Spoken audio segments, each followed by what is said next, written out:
Assalamualaikum dan selamat datang ke FTV untuk para pengunjung baru dan selamat kembali untuk kawan-kawan lama. Hari ini kita akan memandu uji Toyota Hilux Rogue terbaru yang direka bentuk supaya kelihatan lebih kental. Tapi Abang Sado ni juga dilengkapi dengan pelbagai ciri keselamatan dan sistem bantuan pemandu yang menjadikannya lebih selesa dan tepat dengan kehendak pembeli pickup hari ini. Pembeli pickup ni sebenarnya pada saya ada 3 kumpulan besar. Yang pertama ialah mereka yang membelinya untuk perniagaan dan mereka tidak memandunya sendiri macam fleet manager ke apa ke. Yang keduanya ialah mereka yang membelinya untuk kegunaan perniagaan dan juga kegunaan peribadi. Dan yang ketiga ialah mereka yang membelinya untuk kegunaan gaya hidup. Saya rasa lah kan, kalau nak ikut hati, setiap jenama mahukan pembeli dalam kategori ketiga saja. Kerana orang yang membeli dengan gaya hidup ni, mereka beli ikut kehendak, bukan keperluan. Dan lazimnya mereka tak begitu berkira tentang harga, tetapi lebih mementingkan gaya dan spesifikasi. Kalau gaya dan spesifikasi ni maksudnya boleh charge harga lebih sikit lah kan. Namun begitu, pembeli dalam kategori ketiga ni taklah begitu ramai. Pembeli kumpulan pertama juga bertahta di hati pembuat kereta. Kerana setiap kali mereka membeli, ianya satu armada. Dan ini selalunya akan datang dengan kontrak servis atau setidak-tidaknya pesanan tetap untuk bahan alat ganti dan sebagainya. Untung dah terjamin. Dan yang kumpulan ketiga ni memang dibela lah oleh jenama. Bila sudah kenal suka untuk mereka bertukar arus kerana syarikat besar ni digemarkan kesetiaan dan kelangsungan proses continuity senang. Tapi hakikatnya kumpulan kedua, iaitu mereka yang membelinya untuk bisnes dan juga kegunaan sendiri, merupakan pembeli penting dan menjadi majoriti pembeli pickup yang dijual di bilik pameran. Dan mereka ni mempunyai keperluan yang unik. Dari satu sudut, mereka mahukan sebuah kenderaan yang kukuh dan lasak serta mudah dan murah diselenggara. Kerana kenderaan ini akan mengalami pembatuan yang tinggi lah. Dari sudut lain pula, pickup yang mereka beli juga akan digunakan oleh keluarga. Dan ini memerlukan satu kenderaan yang selesa dan tidak kelihatan seperti kenderaan komersial.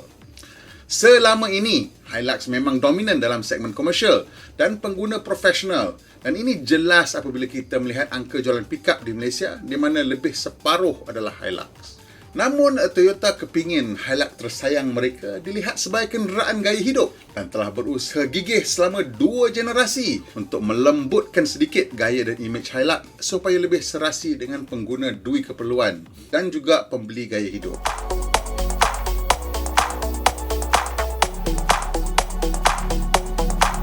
Hasil terkini usaha mereka ialah varian Hilux Rogue yang ditawarkan dengan model tahun 2020. Sebenarnya walaupun tanpa varian Rogue, Hilux ni tetap popular. Baru saja dibuka pesanan pada 3 Ogos hari itu dah 5,000 unit sudah ditempah. Ini terus mengekalkannya lah sebagai pickup paling laris di Malaysia. 5 varian ditawarkan kali ni untuk tahun 2020 ni. Paling tinggi sekali ialah Rogue 2.8 double cab 80. Bawah dia sikit 2.4 V 80 double cab. Ini dah engine 2.4 liter dah. Kemudian 2.4 E80 double cab. Ini yang biasa kita tengok lah. Kemudian kat bawah tu pula ni ada geng komersial punya, iaitu varian Hilux 2.4 GMT double cab dan varian 2.4 MT single cab. Single cab tu ditawarkan dengan cat warna putih je, tak ada pilihan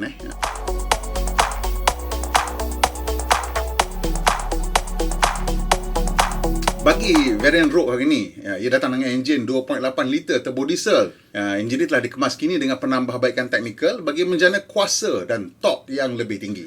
Enjin terkini Hilux 2.8 menghasilkan 204 PS pada 3,400 RPM. Dan torque spread dia 500 Nm ni antara 1,600 dan 2,800 RPM.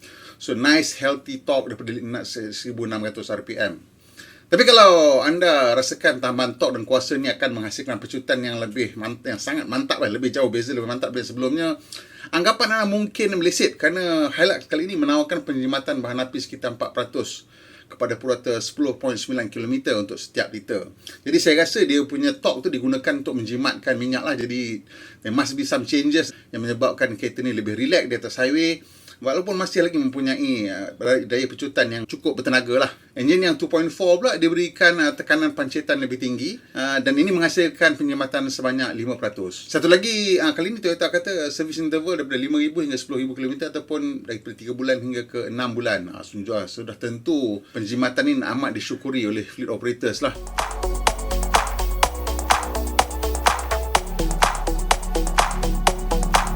Okey, kita tengok reka bentuk sikit lah. Pada saya reka bentuk kali ni dia memang lebih agresif lah. Itu memang dia punya tujuannya pun.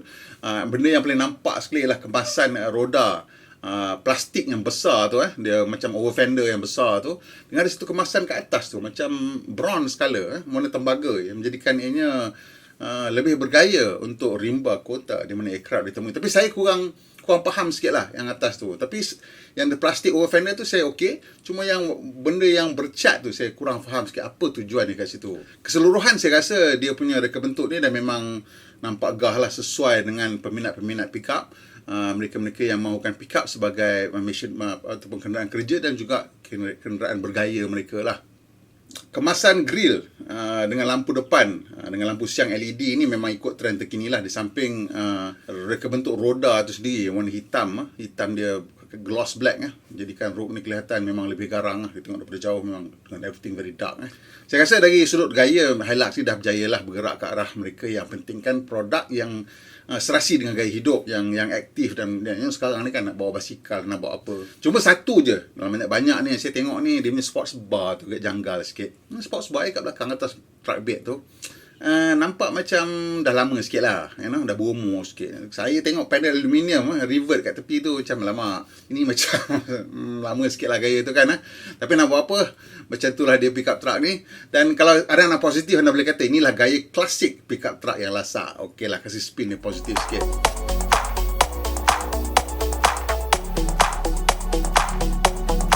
Kalau kita tengok logo dia kat depan ni, ini ialah bukti bahawa kereta ni sekarang ada satu sistem baru, iaitu sistem pacuan pintar yang boleh mengurangkan stres pemanduan jarak jauh dengan banyak. Saya suka sebut benda ni. Kalau awak biasa tengok, mungkin dah tahu dah ni apa dia ni, logo plastik macam ni kan. Ini maksudnya Hilux Rogue ni dilengkapi dengan sistem adaptive cruise control yang cukup pintar untuk mengikut kenderaan depan pada jarak selamat yang kita tetapkan. Sistem ni dia boleh mengikut kenderaan depan sampai lebih kurang 30 km sejam. Lagi perlahan lepas tu dia akan padam sendiri, kita kena take over lah. Jadi dekat belakang logo plastik ni sebenarnya ialah pelindung kepada radar gelombang milimeter lah yang digunakan untuk mengukur jarak kita dengan kenderaan di depan.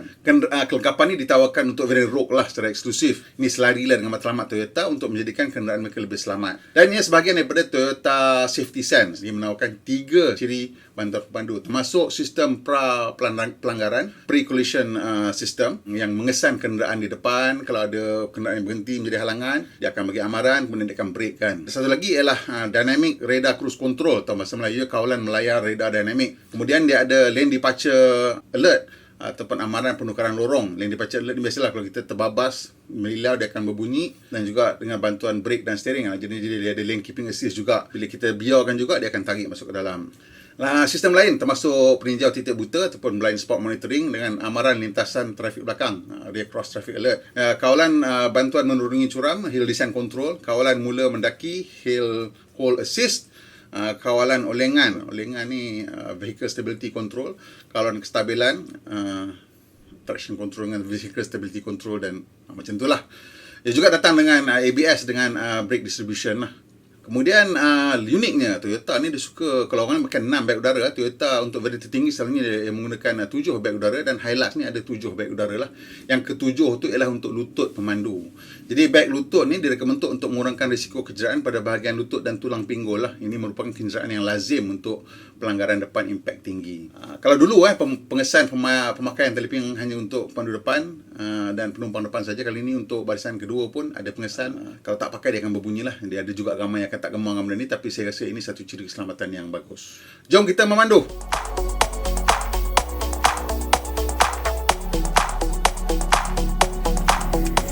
Okay, now it's our time memandu Toyota Hilux Rogue ni. Kita tengok adakah sama ada perubahan dari segi kuasa dan apa-apa lagi perubahan teknikal yang dilakukan mendatangkan kesan terhadap kepada Hilux ni. To be fair, generasi terkini Toyota Hilux dah tak macam yang sebelumnya, di mana dia punya ride memang rasa keras lah, berbeza daripada pickup truck yang lain. Yang ini dah tak banyak sangat beza daripada yang lain lah, walaupun ini masih lagi model pilihan untuk mereka yang menggunakan kenderaan pickup ni untuk kerja lasak lah, untuk setakat pergi kedai ataupun pergi pasar untuk meniaga atau angkat barang-barang hardware tu. I think semua pickup truck pun lebih kurang je sama dia punya functionality dia, pasal all you want is the bed kan. Tapi kalau nak kira pemanduan lasak, yang ni masih lagi pilihan lah, iaitu betul-betul kerja off-road dan maybe untuk construction site dan di mana memang memerlukan sistem pacuan 4 roda lah. So dia punya perubahan besar ialah kuasa lah.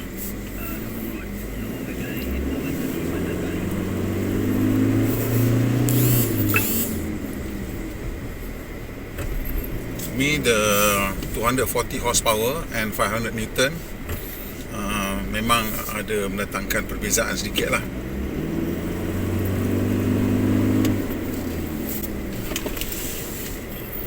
Dan satu lagi yang pentingnya, sebelum kita betul-betul test dia punya handling ya, pasal hari ni kita lalu daripada Ulu Yam ni nak pergi naik ke Genting Highlands lah. So kita akan lalu laluan yang menarik lah untuk kita uji dia punya handling dia. Tapi sebelum tu kita nak tunjuk satu benda lagi, itu ciri utama yang baru kat sini ialah dia punya cruise control, adaptive cruise control lah. So kereta ni ada adaptive cruise control lah, level 1 sampai 30 km sejam. Tapi apa pun memang ini sangat berguna lah pada saya untuk meringankan kita punya letih kita tu. Jadi adaptive cruise control ni untuk pemanduan, dia ada lane keeping assist juga. So dia nampak saya lintas lorong tadi, dan dia bunyi tu, dia lorong tu merapat lah, dia macam dua jadi satu. So saya just cross the line, dia dah bising dah. So sekarang ni kita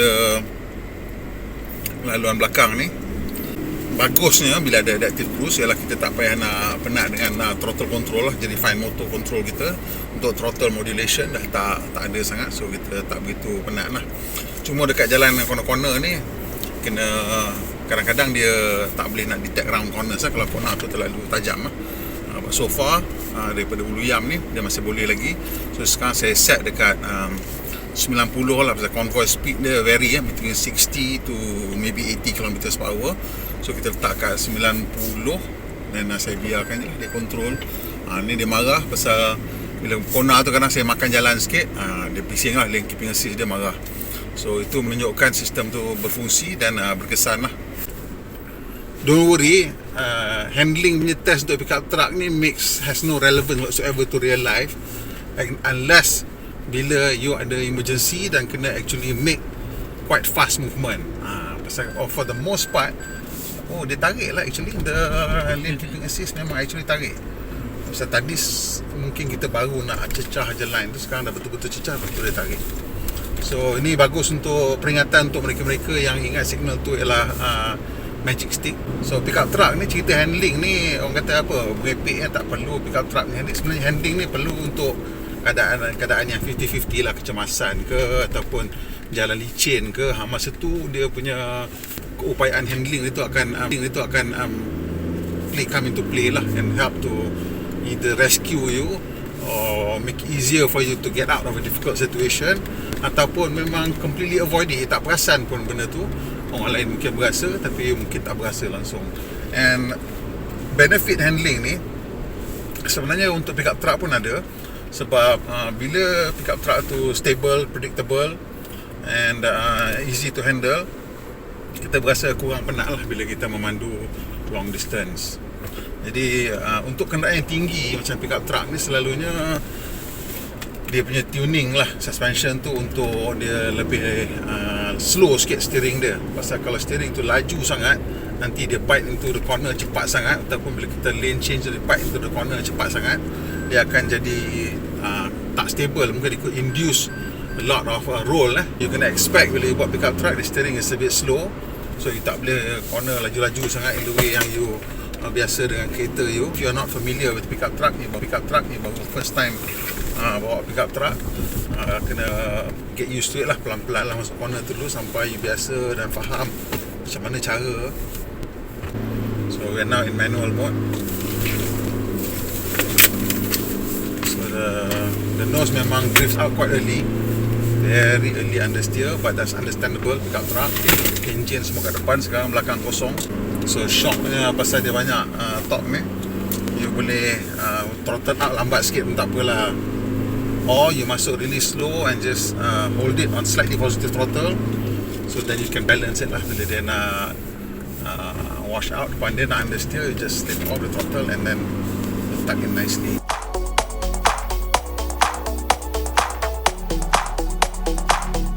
Saya bila bawa pakai adaptive cruise control, saya suka tunjuk main displaynya, adaptive cruise control punya function. Bukan apa, pasal dari situ kita boleh nampak sama ada the car is detecting or not kereta depan. Dan macam yang ni, bila dia ada lane keeping assist, kita nak tengok line kiri dan kanan tu berwarna putih ataupun tidak.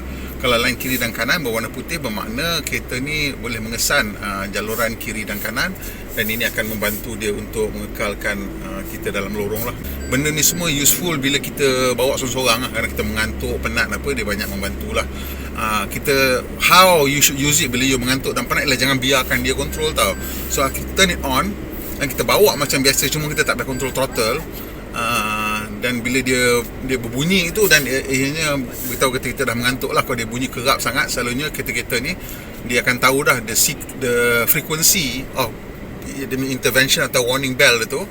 Dia akan calculate using dia punya algorithm. So dia akan tahu bila dia dah penat, dia akan keluarkan nasihat lah untuk berhenti rehat. Dan selalunya it's a good idea untuk berhenti dan ikut nasihat tersebut lah. So cara nak memilih jarak ni antara dekat dengan jauh ni, ini saya punya pilihan lah, pasal dia bagi kita pilihan, so kita boleh buat pilihan kita sendiri. Bila saya rasa tak berapa yakin dengan keadaan lah, maksudnya kalau kata jalan tu basah ataupun hari hujan, jadi saya akan bukakan sikit jarak lah. Tapi dalam keadaan biasa, saya memang kekalkan jarak yang paling pendek lah. Kerana kalau jarak tu terlalu jauh, ataupun kalau kita nak bawa relax, kita maintain jarak jauh tak apa. Cuma jarak jauh ni dia satu dia isu dia ialah orang akan potong depan kita lah. Dan again lah, kalau kita memang tengah bawa relax, santai-santai, kita tak kisah pun orang potong, dan dia masuk dan kita just biarkan je lah, kita akan adjust balik gap tu. So dekat keadaan jalan belakang ni, motosikal pun dia boleh kesan. Tadi kalau awak nampak ada motosikal kamera potong kita, so dia boleh maintain jarak dengan motosikal tersebut lah. Ini dia sekarang maintain jarak dia ni, bukan ikut jarak, sebenarnya ikut masa. Typically it's maybe half a second, 1 second, 1/2 second, atau setengah kereta maybe half a second, maybe 1 second and 2 seconds, depends on berapa macam dia set lah. But typically it's macam tu lah. Sebenarnya masa dia, bukannya jarak sindat lah.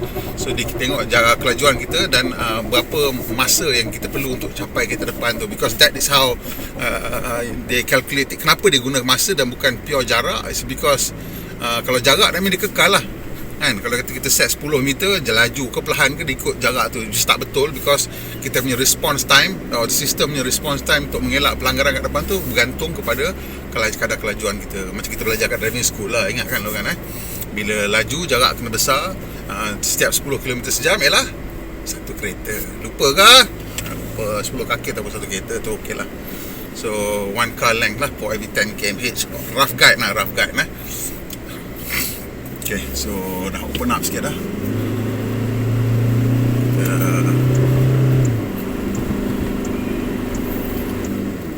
So the 500 Newton meter yang dihasilkan oleh enjin ni, dia tak datang like in a very violent way lah. Dia datang more gentle, but you can feel that it is 500 Newton and it comes more gentle way. I don't know how they tune it like that.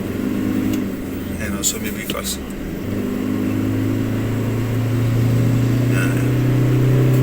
the downshift is really smooth, even for a pickup truck. You see the rev range naik, and then you can feel the car accelerating. There's a small gap in terms of time bila antara dia nak tukar gear tu. So ini tengok sekejap I'll tell you bila tukar gear. So hari ni sekarang kita tengah open up gear, saya tekan. So drop one gear. Tak ada jerking. Kalau dulu memang kita berasa jerking, even on a sedan. But this one on a pickup truck yang utilitarian pun, dia punya gear shift dah sungguh-sungguh lembut lah. Sorry, jalan tak buka lagi. Jalan masih lagi ada banyak traffic in between. So but even then kita, okay, so it doesn't make sense anymore to pakai auto. Kita tolak pergi sport sekejap. Let's see if it's any better. It helps a little bit. It maintains lower gear than otherwise. Tapi disebabkan macam tu, saya semak, saya turun manual lah. Duduk G3 sekarang, kita rasanya sini G3, G4 lagi kot. Dan di atas kita mungkin G2, G3 lah. Saya rasa because kereta ni top banyak so kita G3, G4 boleh Jadi untuk pickup truck ni, apa yang pentingnya untuk sebuah pickup truck lah, dari segi dia punya gearing, dia punya engine delivery, power delivery. Power delivery dia tak payah nak sudden sangat, tapi it's good if you have a really high torque from low RPM, sebab the high torque ni berguna hanya betul-betul berguna untuk memecut. Sebenarnya memecut ni, pecutan ni adalah actually the rate of work lah kan. Work dah already rate of force applied over time, so ini rate of work pula, so it's overtime. So bila benda tu, barang tu berat, the amount of rate of work we do, walaupun tak laju pecutan 0 ke 100, sama dia punya daya yang work yang that's done. So bila barang berat kita jalan bukit curam, you need a lot of torque. Masa tu you nak torque tu datang lah. So untuk pickup truck ni selalunya gear 1, gear 2 tu memang design untuk pulling off with heavy load, betul-betul heavy load. That's why dia punya gear 1 betul-betul pendek, just in case you need that super amount of torque just to get it going. Dan gear 2 dah open up sikit dah lah, bagi chance for the engine to breathe. By the time gear 3, gear 4 typically is where it will spend most of its time dalam town lah. So 5 dan 6 tu selalunya highway lah, highway gears lah. 5 intra-urban highway cruising, nak say Duke ke kan, di mana kelajuan tu tak jarang lah, lebih laju sebenarnya 110, 120, but on betul-betul open highway, dan itu memang masuk gear 6 dah lah. So that's how usually you tengok lah dia punya function dia. So sekarang ni kita dah mula nak boleh kecut sikit. Kejap, now dah sampai.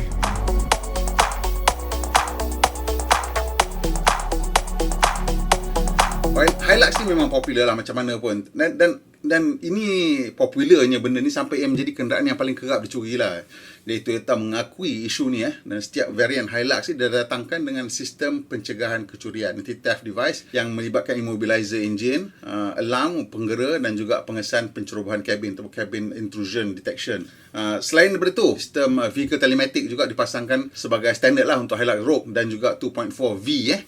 Yang lain boleh pilih sebagai option kepada varian-varian lain. Ini bertujuan membolehkan mengesan kedudukan pada in real time lah, dengan menggunakan isyarat GPS, which is also useful untuk mereka-mereka yang fleet operator dan memberikan kenderaan ini digunakan oleh pekerja-pekerja supaya boleh tahu di mana kenderaan sentiasa berada, takut orang pergi melilau ke, accident ke, kena curi ke apa kan.